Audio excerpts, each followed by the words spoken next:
The following video is sponsored by the Greek American Heritage Society of Philadelphia.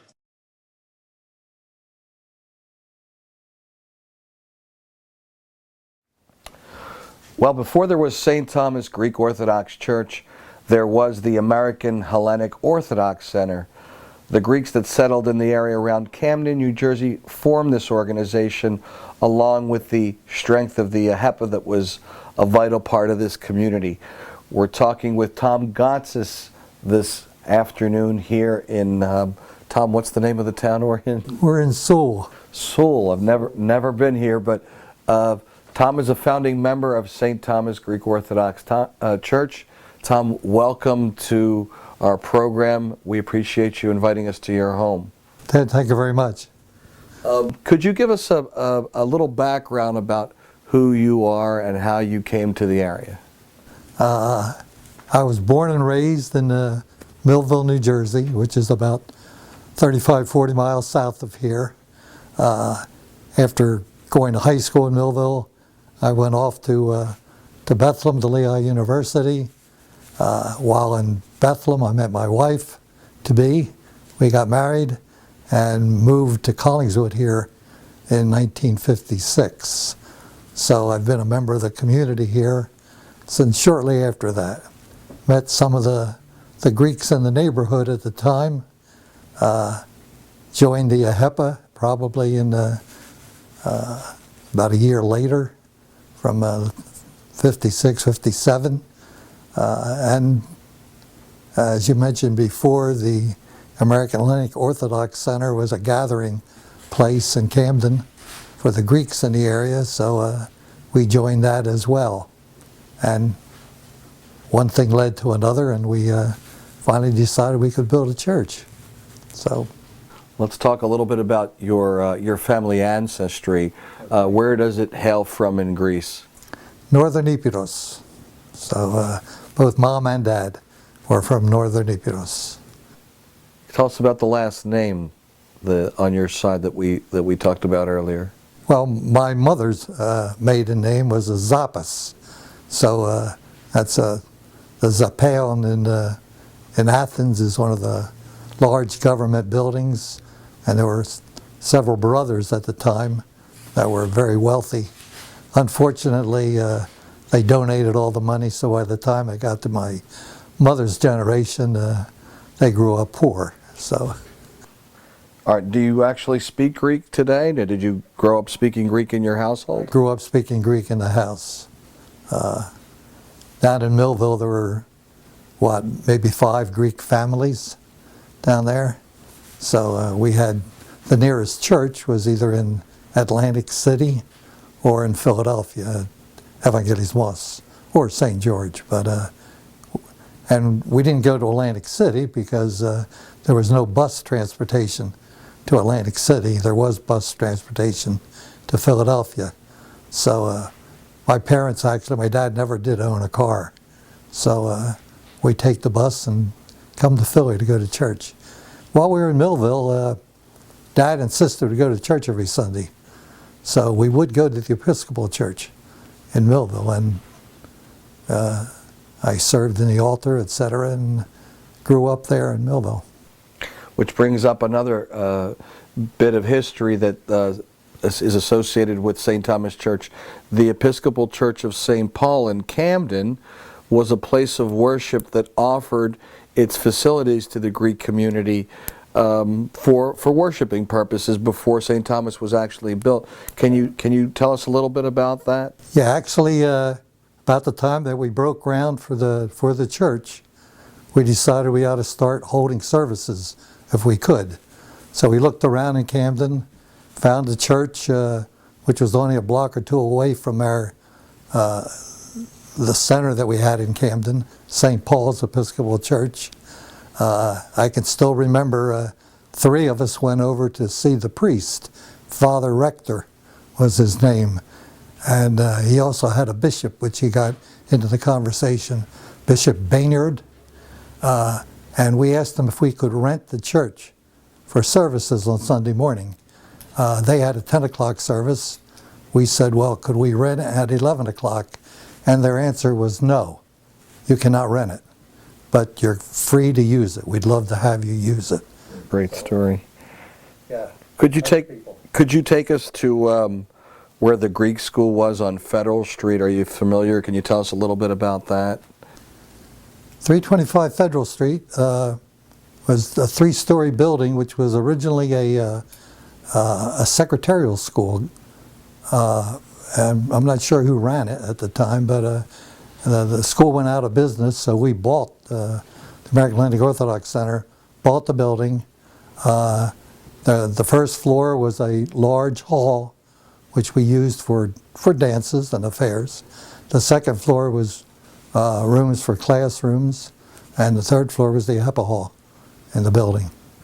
How about a little history about how St. Thomas, the members, the founding members, who they were and how they came together? They were apparently involved in the food industry. Yeah, essentially everybody around here was in the food industry. I was an oddball engineer in the group.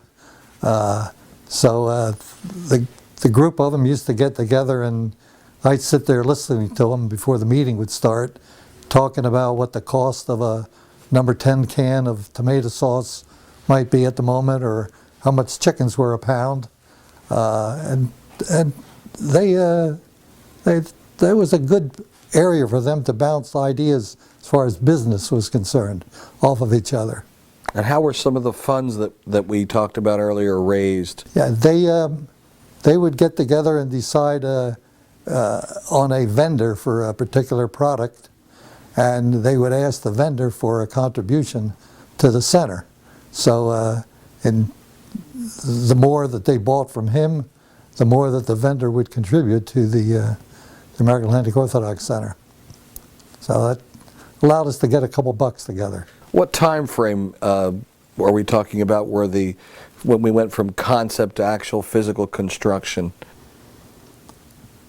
Well, we went to actual construction in the mid-'60s, and probably, the actual impetus to build probably only started a couple of years before that. They found that piece of property that we built the church on a couple of years earlier, not too much earlier.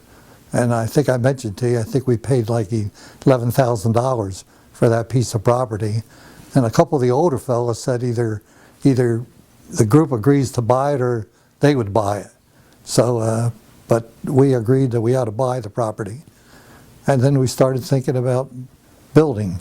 And I mentioned to you, Ted, before that the Ben Franklin Bridge was always a major problem. I mean, it seemed like it was very difficult for us to cross the bridge into Philly, or we always felt it was difficult for the Philly priest to come over here and service us. So the real impetus was, hey, we know there's churches in Philly, and from where I am now, I can be to St. George in a half an hour. So, it's not that far away. But we never had the feeling that we belonged. Philly was Philly and Jersey was Jersey. So, Did you feel like the social affairs, the relationships that were built in the community, where were they taking place at, and were they large and small? You can go back quite a ways. The old Walt Whitman Hotel in Camden, which is long gone, but there's a picture in our AHEPA room that shows a banquet with I don't know, hundreds of people. It wasn't just a few people gathered. So they would hold good-sized dances at the Walt Whitman and some of the other halls, and later some of the other hotels that got built here, the Hyatt, a number of the other places around here. But we very rarely, once in a while, we'd venture over to Philadelphia. But really, the South Jersey crowd was the South Jersey crowd, and there was a divide between the two. The AHEPA room at St. Thomas is a place like no other in the Greek community. I think you even mentioned that there's nowhere like it, maybe in the country. It's definitively something that stands out at St. Thomas because of the space and the rituals that take place there. Can you give us some history about the significance of the AHEPA room and how it plays a vital role with St. Thomas in the community? Yeah, as we've talked before, the AHEPA and the American Hellenic Orthodox Center were the people that put up really the initial funds and were the driving force to build the church. And let's face it, the board of the church was all basically AHEPans. So when we designed the church, we designed an AHEPA hall, not in the church building. I mean, this was the second phase, right, that the AHEPA room is in. It's not part of the original church building. It's the second phase construction.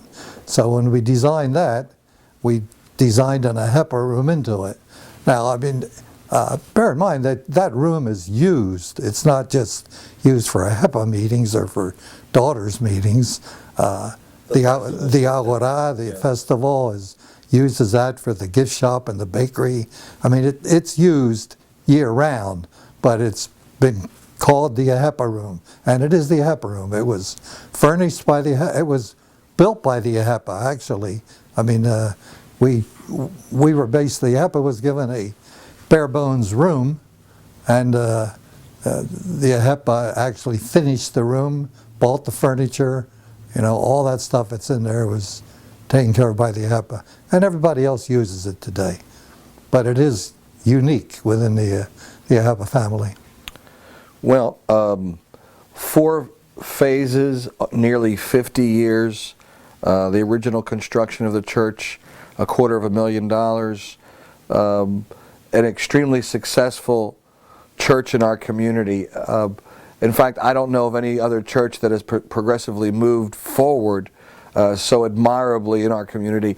Is there something we can attest that to at St. Thomas? How 4 different phases have taken place, and it's very progressive. It's always a leader. It's always showing it's putting its best foot forward. It's a leader in the community, like we said.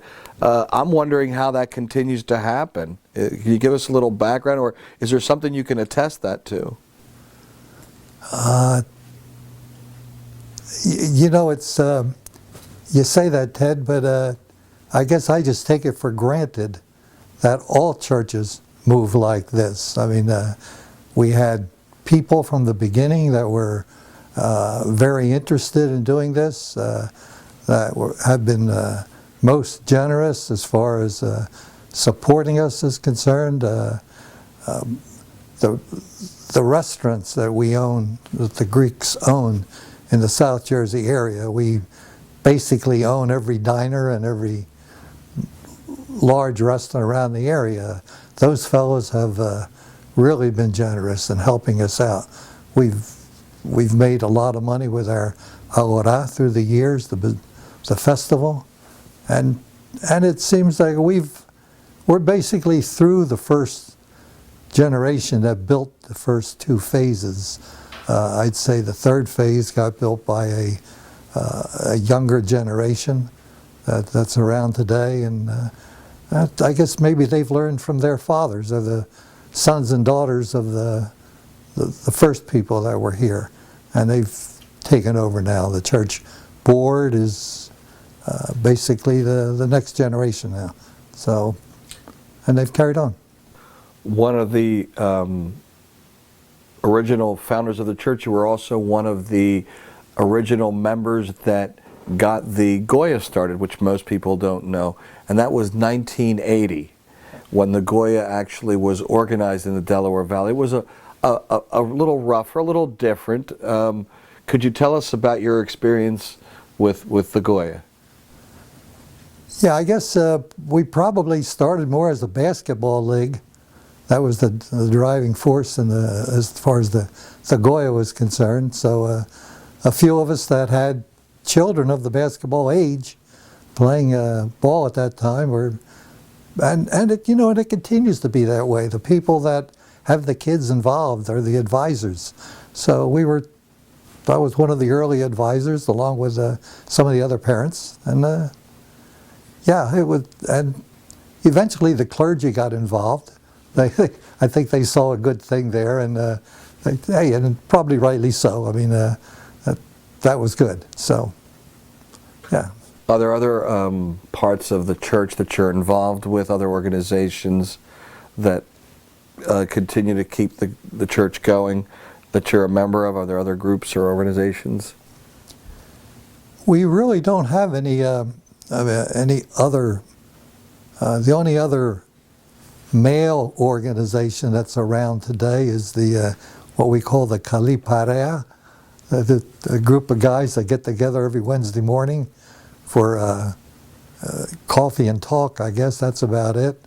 But they're just sort of something that's been created by the older fellas, and they're not really a working group as far as the church is concerned. We have the senior citizens.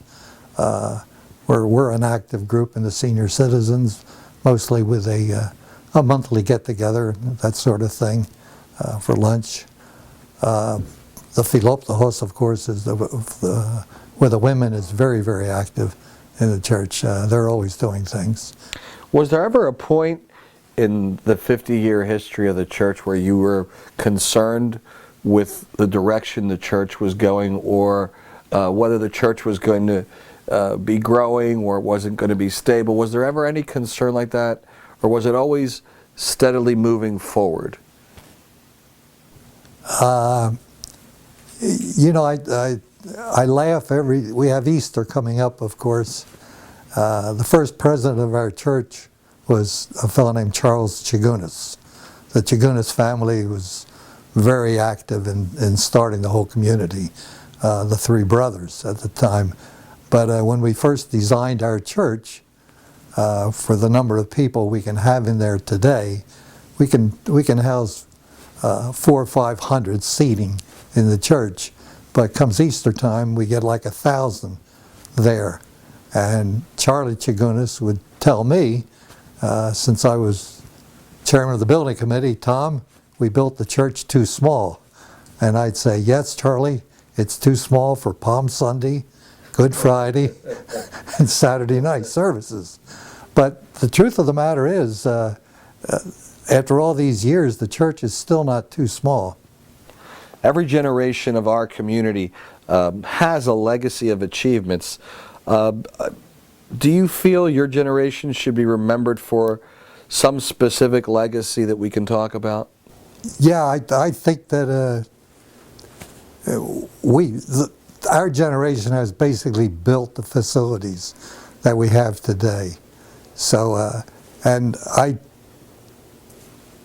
what I see is it's hard to continue getting the next generation to build the stuff, the churches that we built during my generation.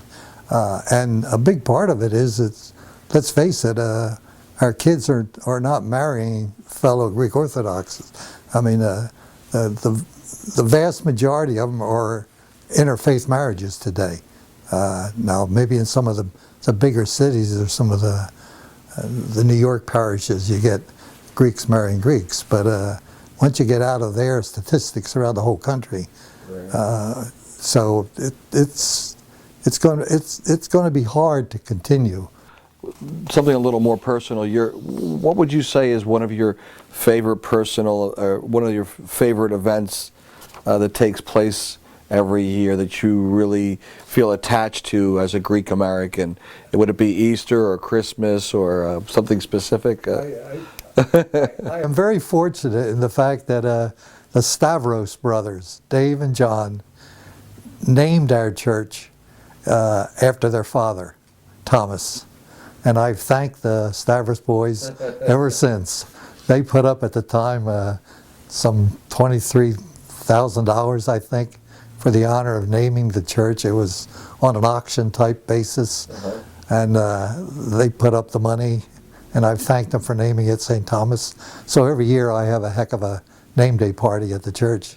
Let's talk about Greek traditions and what it means to be Greek. Are there some traditions and what it means for you to actually be Greek? Is there something we can mention here about who you are as a Greek American and some of the traditions that you actually keep alive?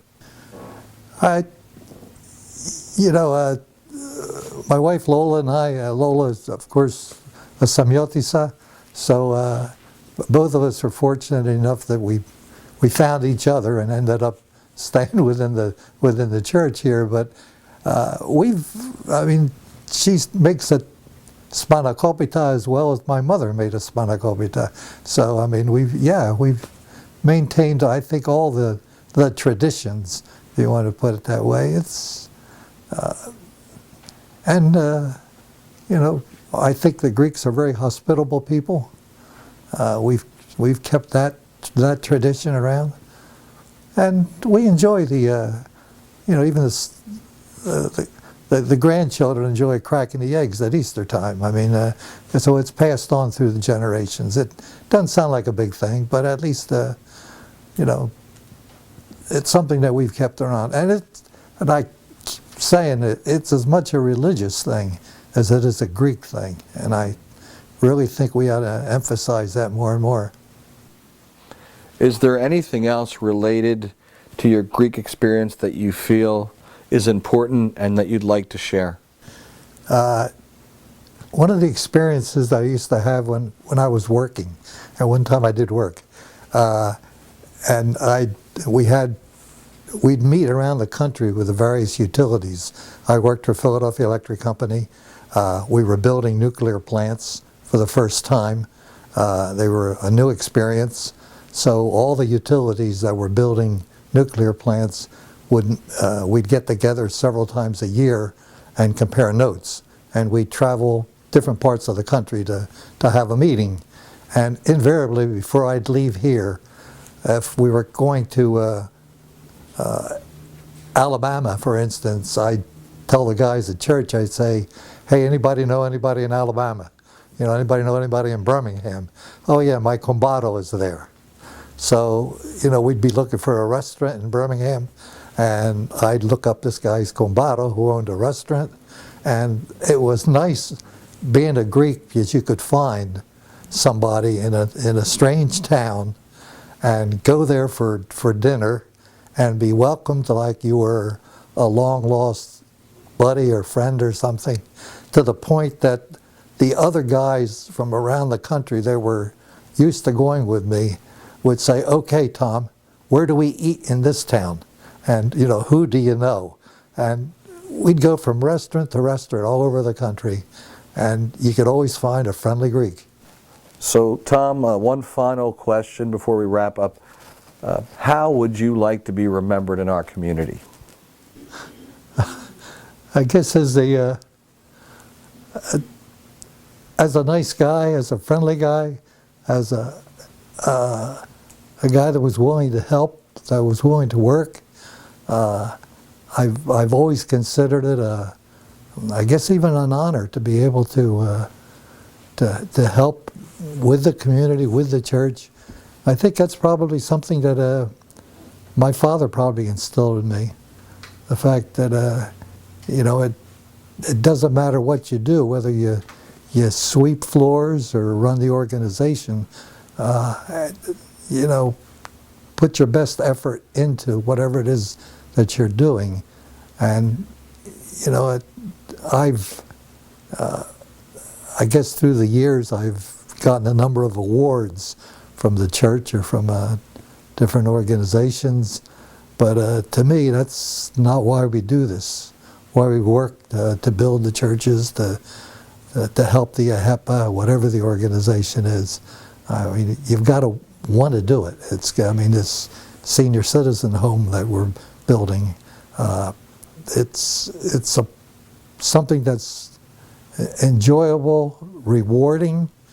To walk past the church and say, hey, I had something to do with that is an inner good feeling. It's not that to let somebody else know that you did it. It's you let yourself know that you did it, and that feels good. I enjoy that. Tom, thank you for speaking with us. Ted, thank you. Thank you for coming. Enjoyed it. Thank you. Silly, thank you for photographing all this.